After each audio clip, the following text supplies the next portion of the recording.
చేసేది ఏంటంటే రాష్ట్ర వ్యాప్తంగా ఎవరైతే లబ్ధిదారులు ఉన్నారో దీపం 2 పథకం ద్వారా దయచేసి దాన్ని వినియోగించుకోమని ఈ 3 రోజులు మీరు రెండో విడతలో కూడా ఆ సిలిండర్స్ తీసుకునే అవకాశం ఉంది కాబట్టి ఎవరైతే తీసుకోలేదో దయచేసి మీరందరూ కూడా దీపం 2 పథకం కింద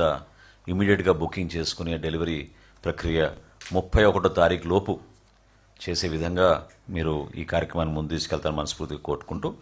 ఇందులో ఇంకొక కొత్త సంస్కరణ మేము తీసుకొచ్చాం మొట్టమొదటిసారి. అదేంటంటే గౌరవ ముఖ్యమంత్రి గారి ఆలోచనల మేరకు డైరెక్ట్గా వాళ్ళ ఖాతాల్లోకి మన డబ్బులు జమ చేసే విధంగా ఒక ప్రక్రియ ప్రారంభించమని చెప్పారు. దానికి అనుకూలంగా ఎన్టీఆర్ జిల్లాలోను కృష్ణా జిల్లాలోనూ ఒక పైలట్ ప్రాజెక్టుగా 4281 లబ్ధిదారులను గుర్తించి